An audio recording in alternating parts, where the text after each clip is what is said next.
Terus kita tuh pada merinding, bukan karena ada yang meninggal aja, entah kenapa gitu. Pas teman saya tuh mau menutup jendela, melihat ke arah pohon bambu. Itu apa ya? Teman saya tuh nyamper, teman yang lain tuh nyamper ya. Iya Allah, terus pada menjerit-jerit gitu, kenapa disamperin. Ya ampun Kunti gitu. Di jarak antara rumah sama tempat ngaji itu kan melewati banyak kebun, yang mana kebunnya itu masih wingit banget gitu, angker ya. Tiba-tiba ada yang melintas gitu. Terus kita tuh nengok ke atas bareng sama teman saya. Apaan ya? Pas dilihat, ya ampun, rambutnya panjang, pakai kayak gamis putih gitu, tapi warnanya usang. Terus kita kan panik berdua tuh. Si hantu itu ngetawain kita. Keesokan harinya kejadian lagi, dia kesurupan lagi. Tapi ya karena saya penakut jadi nggak mau tahu ya. Katanya yang mengganggunya tetap yang sore itu. Assalamualaikum sobat horor, ketemu lagi sama gua Bucek. Apa kabar kalian semua? Semoga kita semua selalu diberikan kesehatan dan lancarkan rezekinya, dan selalu diberikan kemudahan dalam segala urusan-urusannya. Oke sob, balik lagi di segmen Kamis Kala Misteri, yang dimana segmen ini kita akan mendengarkan nih seorang narasumber yang akan menceritakan pengalaman horornya buat kita semua. Dan di samping gua sekarang udah ada salah satu sobat horor yang akan membagikan pengalaman horornya buat kita semua. Gak usah berlama-lama lagi, langsung aja kita pada orangnya. Oke Teteh. Iya. Teteh namanya siapa Teh? Namanya Ayu. Ayu Ya. Dari mana? Dari Cikembang. Teh Ayu, bisa nggak Teh Ayu ceritakan sedikit aja pengalaman yang akan Teh Ayu bawakan di podcast kali ini? Iya. Dulu itu kan saya tinggalnya di kampung ya. Di kampung yang mana dulu itu masih sangat wingit. Gak seperti sekarang yang banyak banget penduduknya ya. Ya otomatis kan sekarang udah banyak perumahan ya, padat perumahan gitu. Nah masih saya ingat dulu waktu kelas 5-an lah gitu, itu masih suka ikutan ngaji sama temen, dan berangkatnya kan dari maghrib tuh ngajinya. Pada saat itu saya itu sedang datang bulan, kebetulan sedang datang bulan, dan datang bulan yang memang hari ke-1, ke-2, ke-3 kan suka banyak tuh si darahnya. Nggak kerasa tuh nembus. Terus mau diantar ke rumah sama teman. Pas perjalanan pulang, di jarak antara rumah sama tempat ngaji itu kan melewati banyak kebun, yang mana kebunnya itu masih wingit banget gitu, angker ya. Tiba-tiba ada yang melintas gitu. Terus kita tuh nengok ke atas bareng sama teman saya. Apaan ya? Pas dilihat, ya ampun, rambutnya panjang, pakai kayak gamis putih gitu, tapi warnanya usang. Terus kita kan panik berdua tuh. Si hantu itu ngetawain kita. Terus berasa jauh, berarti kan dekat ya katanya kalau ngetawain. Suaranya kayak jauh. Iya. Habis itu kita tuh berdua lari, tapi nggak nyampe perasaan tuh bang. Tapi nyampe juga tuh. Iya, akhirnya nyampe ya. Terus dibukain pintu sama bibi. Kan saya tuh tinggalnya sama bibi karena kedua orang tua saya merantau. Habis gitu pas ditanya sama bibi, kenapa sih kalian? Kok panik banget? Ya diceritain lagi tuh. Kata teman saya, ini nih si Ayu lagi datang bulan, terus tembus gitu. Terus saya anterin pulang. Pas di tengah jalan ada yang ngetawain. Siapa? pokoknya serem banget deh. Pas gitu nyusul ke rumah, ada lagi suara ketawa. Sama bibi, sama teman saya, sama saya menahan pintu. Menahan maksudnya? Iya, menahan pintu. Ya kita kan panik ya, namanya juga panik. Kita bertiga tuh saking kuparnonya menahan pintu supaya si yang ketawa itu nggak masuk. Padahal kan makhluk halus gitu kan, pasti tembus ya. Ya ampun, serem banget asli. Oke, Tayu, mungkin tahan dulu kali ya. Oke, sob, gak usah berlama-lama lagi. Buat kalian yang belum subscribe dulu ke channel Sobat Horor, nyalakan loncengnya supaya kalian tidak ketinggalan cerita dari Sobat Horor. Gas.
Oke sob, gak usah berlama-lama lagi, langsung aja kita ke narasumber. Ayo silahkan dimulai.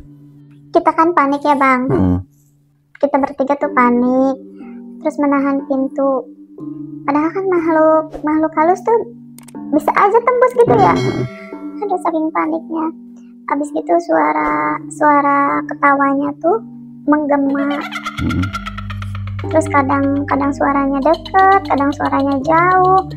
Terus si suara itu nggak di satu titik, pindah-pindah dari dapur, dari arah dapur. Kita kan masuk dari pintu belakang ya. Kita menahan pintu dapur, pintu belakang. Terus suara ketawanya itu menggema di dapur. Habis itu pindah ke arah kamar mandi.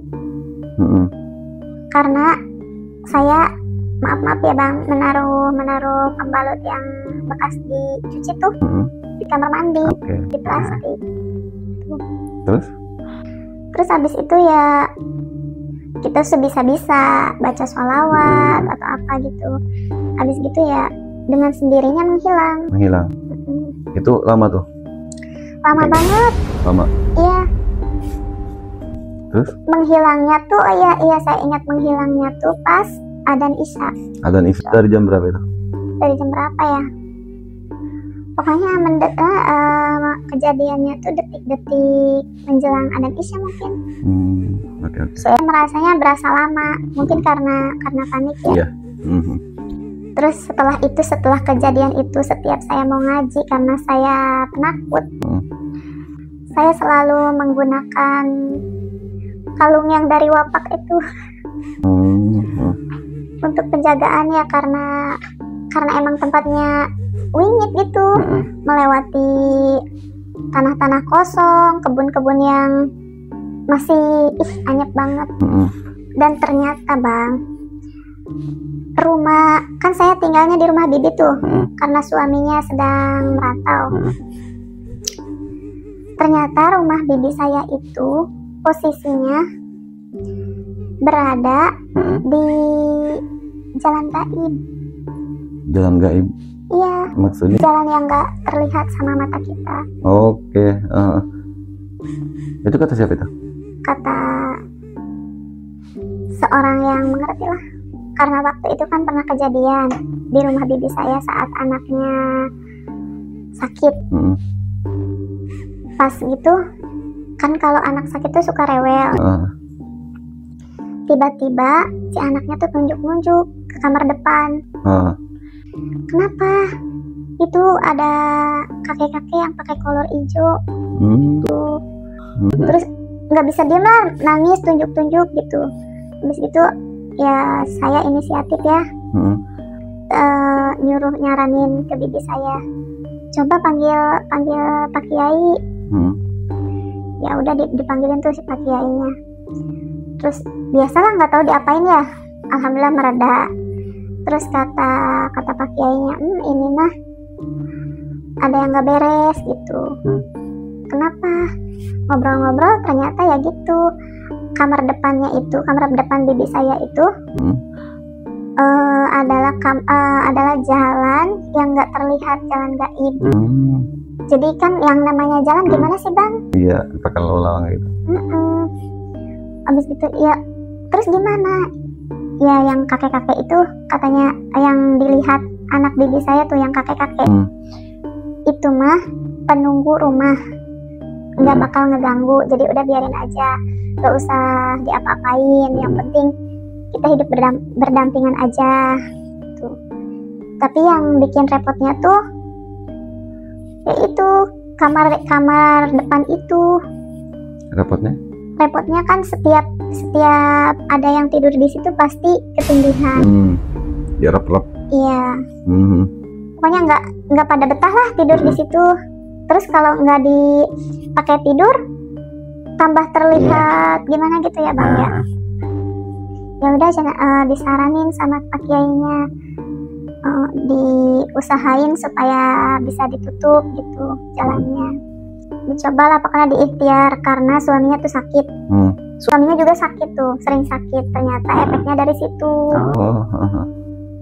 Ya demi kemaslahatan bersama gitu ya, supaya keluarganya tuh sehat, si makhluk halusnya juga nggak terganggu. Iya, si makhluk halusnya juga nggak merasa terganggu, dia punya tempatnya gitu. Nggak berbaur lah intinya ya gitu ya. Terus ya diusahain sama Pak Kiainya. Terus pintu belakangnya tuh ditutup permanen, ditabur garam segala macam lah gitu. Alhamdulillah nggak terjadi apa-apa lagi. Berarti itu di penutupan jalan berhasil tuh? Iya, alhamdulillah. Sekarang udah nggak ada lagi? Udah nggak ada. Pantesan kamar depannya nggak bisa dipakai tidur. Kalau yang ada yang nempatin pasti ketindihan gitu ya. Terus kalau enggak pasti mimpinya yang aneh-aneh.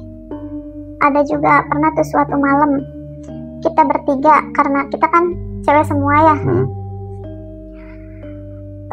Ada suara itu Bang, ada suara kayak yang mainin air. Di mana? Kan di sebelah kamar bibi saya tuh ada wahangan ya. Ternyata pas kita tengok tuh ada cewek, rambutnya panjang, lagi main air. Masa tengah malam cewek sendirian main air di wahangan gitu. Itu kan sangat tidak masuk akal ya Bang ya. Ya akhirnya karena meresahkan, ya diikutilah kata Pak Kiai untuk diikhtiarin gitu ya. Dan sekarang alhamdulillah udah aman ya, bisa dipakai tidur. Pernah lagi ya Bang ya, saya pernah ikut kajian.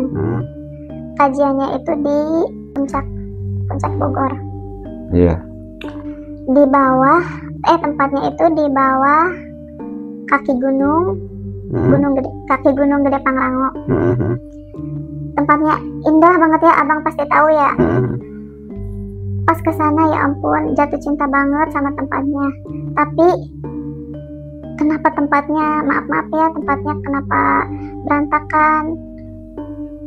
Apanya yang berantakan? Berantakan tempatnya tuh gimana gitu ya. Ternyata habis kena banjir. Terus pas saya tanyain teh, udah kena banjir, kena musibah. Tempatnya tuh kan udah kena banjir dan masih dalam perbaikan, belum pulih ya. Namanya juga 1 bulan habis kena banjir bandang, otomatis belum pada rapih. Ternyata menyimpan di balik banjir itu menyimpan misteri Bang. Maksudnya?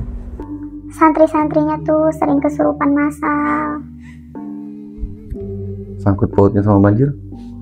karena tempat-tempat makhluk goibnya itu terbawa arus.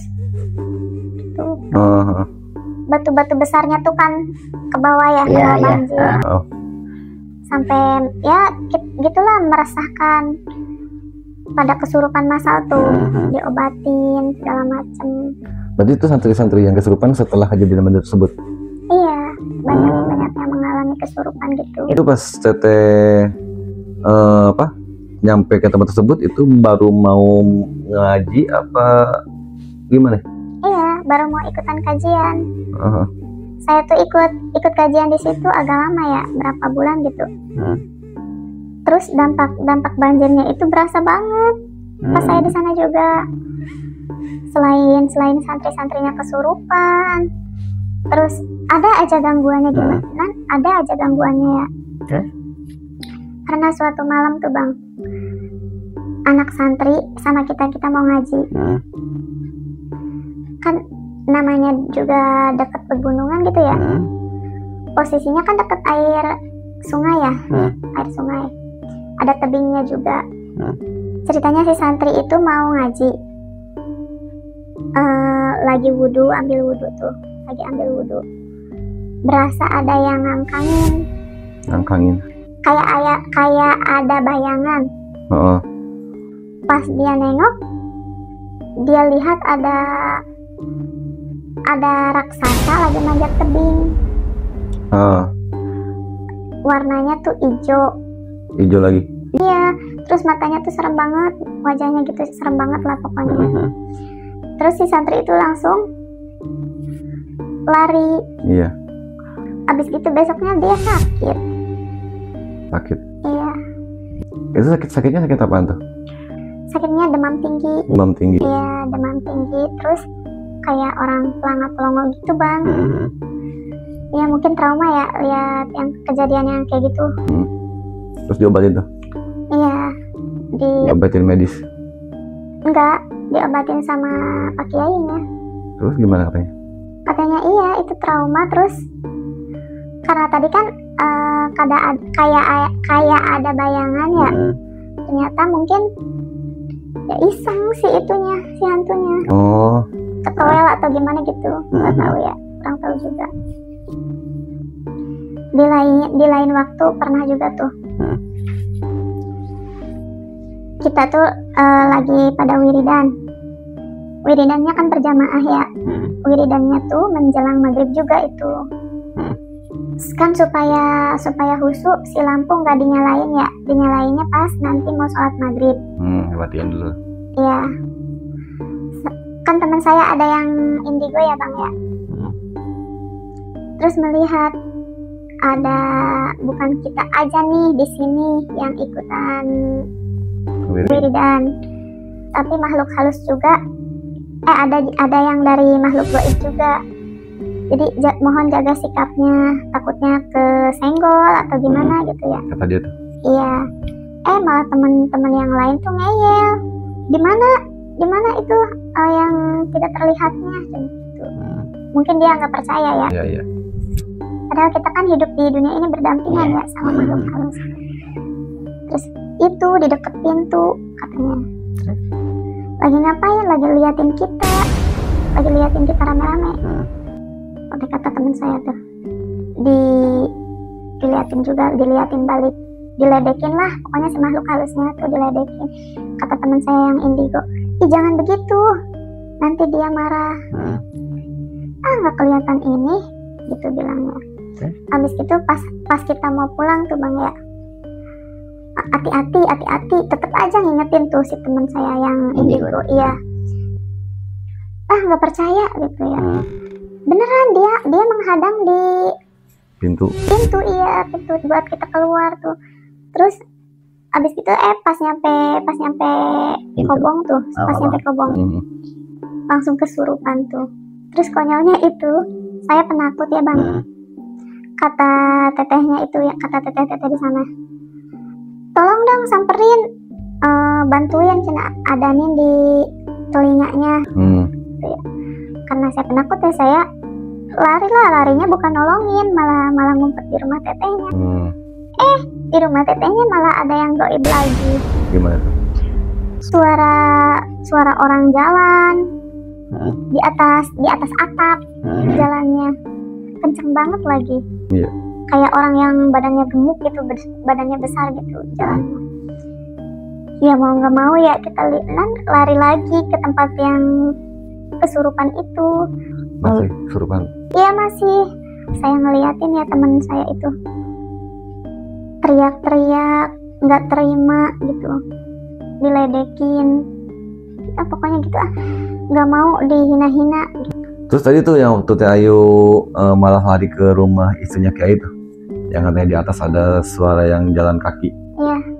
Itu istrinya Kiai dengar juga sama? Enggak, saya kan sendiri. Oh sendiri? Iya, orang-orang pada penasaran, pengen lihat yang kesurupan itu. Berarti istrinya Kiai pun ada di sana, ada di tempat orang yang kesurupan? Iya. Kebetulan berarti Teh Ayu tuh lari malah ke tempat yang sepi. Lama dia kesurupannya? Ya nggak begitu lama sih. Udah akhirnya bisa disembuhin ya, diadanin, terus dimintakan maaf gitu. Akhirnya bisa. Besoknya lagi kejadian lagi, kesurupan lagi. Orang yang sama? Iya. Nggak tahu itu mah kenapa ya. Tapi ya karena saya penakut jadi nggak mau tahu ya. Katanya yang mengganggunya tetap yang sore itu. Terus pernah lagi tuh Bang, kita tuh mau acara maulidan ke pesantren yang lain bersama teman saya yang indigo itu. Pas di tempat maulidan, ya namanya juga indigo ya, di sini di situ pasti ketemu aja yang makhluk halus gitu. Dia lihat dua jin yang kembar, biasa komunikasi gitu, tapi itu mah jinnya jin muslim ikutan maulidan. Terus ada lagi yang korban tenggelam di sungai, biasa komunikasi biasa gitu. Terus karena saya penasaran ya, tiap kemana-mana pasti lihat yang kayak begitu. Saya tuh nanya ke teman saya, namanya kan Nia. Teh Nia, dari kapan bisa lihat yang goib-goib? Saya bisa lihat yang goib-goib itu dari umur 8 tahun. Orang tua saya nggak pernah percaya kalau saya bisa lihat yang kayak gituan. Pernah suatu hari dibawa berobat lah supaya bisa normal kembali layaknya kita ya. Setiap kali dibawa berobat tuh kalau dikasih minum si hodam bacaan yang dari kiainya itu keminum. Jadi semakin kuat. Ya. Terus? Jadi ya nggak bisa ditutup. Sampai sekarang? Iya. Terus saya sekarang masih komunikasi sama dia? Sudah lama enggak? Udah lama enggak? Iya. Kebetulan kan udah pada nikah ya. Iya. Kasihan banget Bang aslinya kalau yang indigo itu. Dia suka merasa nggak nyaman. Dia kan ngaji di situ sambil sekolah ya Bang ya. Kalau datang ke pesantren itu kadang menjelang maghrib. Dari sekolah? Bukan, dari rumahnya. Oh, santri kalong dia? Iya. Pernah tuh suatu hari mau ke pondok, pas adzan maghrib, pas nyampe ke Kobong tuh, kenapa kamu kayak capek banget? Gimana nggak capek? Di jalan banyak hal-hal yang tidak sedap dilihat. Ya makhluk-makhluk halus gitu, dengan bentuk-bentuk yang macam-macam. Terus kalau malam suka diganggu, tidurnya juga nggak nyenyak Bang. Pernah tuh suatu malam sedang tidur pulas ya, tiba-tiba ada yang naik ke atas titiknya kayak anak kecil. Gimana sih anak kecil yang bercanda? Oh iya, ajak main. Kayak main kuda-kudaan tapi di perut gitu. Ngebangunin. ayo bangun jangan tidur mulu gitu kata dia, kita main. Kata bocil tuh. Iya ya, dia mau nggak mau, aslinya males dia ya, pengen tidur, tapi mau nggak mau ya ngikutin main. Kadang dia suka merasa sakit badannya gitu. Terus yang ada juga hikmahnya tuh, jadi setiap jam 3 tuh ada yang bangunin. Itu mah dibanguninnya teh nyuruh sholat. Oh, dia cerita sosoknya seperti apa? Sosoknya seperti apa? Sosoknya kurang tahu ya, pokoknya jin muslim aja. Ya. Terus kadang kalau di kamar mandi suka ngomong sendiri karena dia bisa melihat ya. Pernah tuh saya ngedenger pas dia lagi di kamar mandi, tolong dong jangan di situ, saya mau mandi, saya malu gitu. Di lain kisah ya bang, pernah lagi nih ada orang yang meninggal di waktu asar. Kenapa ya, saya mah sering mengalami hal-hal gaibnya itu pasti menjelang maghrib saja. Habis itu ada orang yang meninggal, si santri cowok sama kiainya itu melayat ya. Yang tinggal itu cuman santri cewek. Karena ibu kiainya juga sama pak kiainya juga ikut. Nah biasa gitu ya, ditinggal sama pak kiai gitu, sepi lah. Kita aja rame. Pas menjelang maghrib tiba-tiba ada angin kencang.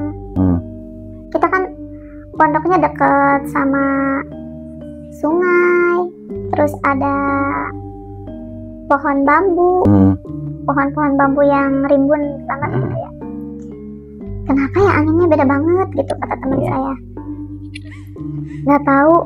Terus kita tuh pada merinding, bukan karena ada yang meninggal aja, entah kenapa gitu. Pas teman saya tuh mau menutup jendela, melihat ke arah pohon bambu. Itu apa ya? Teman saya tuh nyamper, teman yang lain tuh nyamper ya. Iya Allah, terus pada menjerit-jerit gitu. Kenapa? Disamperin. Ya ampun Kunti gitu. Ya saya juga kan penasaran ya, masih penakut gitu, penasaran. Pas ikutan lihat ternyata emang bener. Ada. Iya, ada yang duduk terus seperti ini gini. Rambutnya terurai, terus kayak ada luka-luka gitu di mukanya. Iya. Ya saya juga ikutan teriak ya, Arno. Kayak galau gitu bang.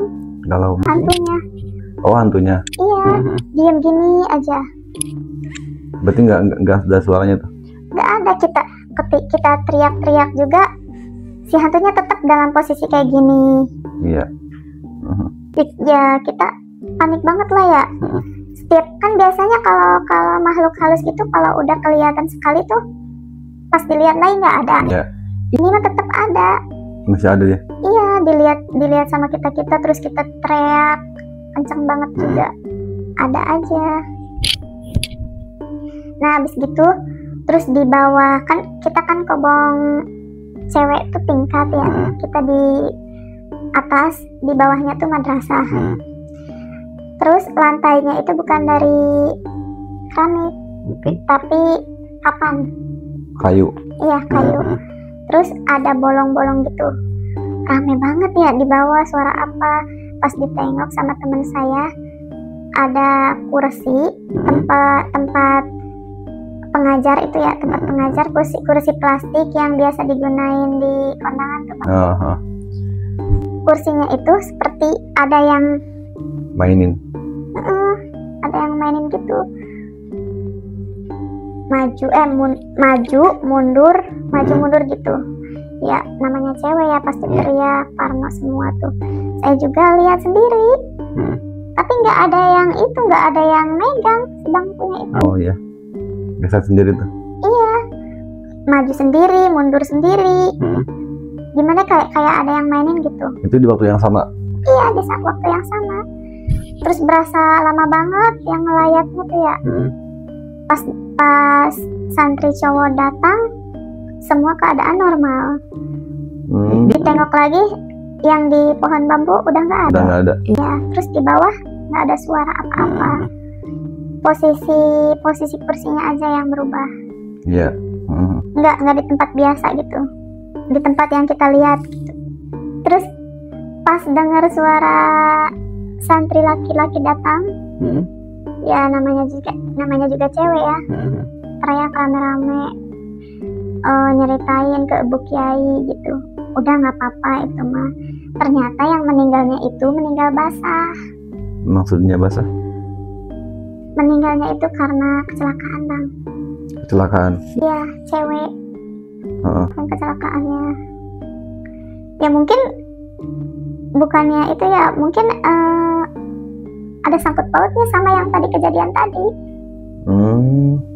Si arwahnya penasaran mungkin, Bang. Iya. Biasa kan kalau habis Maulidan tuh libur ya. Oh, udah bulan Maulud. Ya. Saya biasalah pulang. Saya nginepnya di rumah saya, bukan di rumah bibi saya ya. Pulangnya ke rumah. Suatu malam pernah ada kejadian, Bang, pas saya di rumah. Menjelang pagi kejadiannya. Saya tuh tiba-tiba terbangun. Pas terbangun tuh karena mendengar suara kayak ada yang nyanyi gitu, Bang. Nyanyi? Iya. Nyanyi gimana? Nyanyi kayak orang nembang gitu, Bang, nembang Sunda. Terus? Ya saya takut ya ngebangunin kakek. Itu suara apa? Kata kakek saya, udah biarin aja, tidur katanya gitu ya. Ya saya penasaran ya, nengok ke jendela. Pas dilihat ada ibu-ibu, ada nenek-nenek. Di atas kepalanya tuh ada damar, Bang. Damar? Iya. Kalau zaman sekarang mungkin lampu tempel. Iya. Iya, damar yang menyala. Ih, aneh banget kan. Abis gitu, karena kita penakut ya, kayak siapa sih, udah tidur aja tidur. Terus saya nggak bisa tidur ya, kepikiran aja. Terus suaranya itu bikin merinding, suara nyanyiannya bikin merinding. Dan keesokan paginya pas saya mau ke warung mau belanja, ada nenek-nenek itu yang tadi subuh itu, yang nyanyi. Terus si neneknya itu biasalah kalau ketemu di jalan menyapa gitu ya. Terus, oh, dia mah bukan hantu berarti? Bukan, ternyata bukan hantu. Terus si nenek-nenek itu mengulurkan tangan, ya kita salaman. Kata neneknya, maaf ya, nenek setiap malam suka ganggu, gitu bilangnya. Iya, nggak apa-apa, Nek. Masa kita bilang serem gitu ya? Iya, nggak apa-apa, Nek. Enak kok, Aknan bikin suasana hangat. Iya, mau gimana lagi, nenek juga sebenarnya lelah dengan semua ini. Maksudnya lelah? Iya, karena itu si nenek itu ternyata nyanyi itu di bawah kesadarannya, antara sadar nggak sadar gitu. Ya kita tuh cuman diem ngedengerin si neneknya bicara ya. Udah lelah dengan semua ini, tapi mau gimana lagi, karena dia itu suka mengajak nenek. Dia itu maksudnya? Nah, dia itu ternyata makhluk halus. Dan ternyata si neneknya itu emang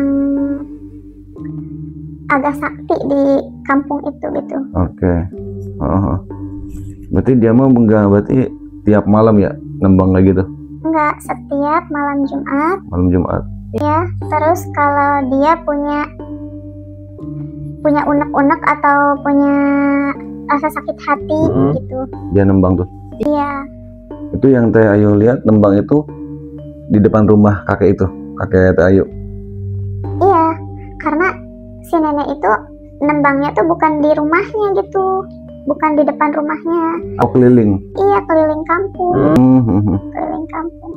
Pokoknya kalau dia sakit hati sama tetangga atau gimana gitu pasti dia keliling. Mungkin hanya itu yang bisa saya sampaikan, Bang. Maaf kalau ada salah-salah kata dan penyampaian yang kurang berkenan. Oke sob, buat segmen kami kita pada malam hari ini mungkin cukup sekian dulu. Dan buat Teh Ayu, terima kasih udah mau hadir di studio kami. Sama-sama. Buat kalian yang belum subscribe, ayo subscribe dulu ke channel Sobat Horor, nyalakan loncengnya supaya kalian tidak ketinggalan cerita dari Sobat Horor. Assalamualaikum warahmatullahi wabarakatuh.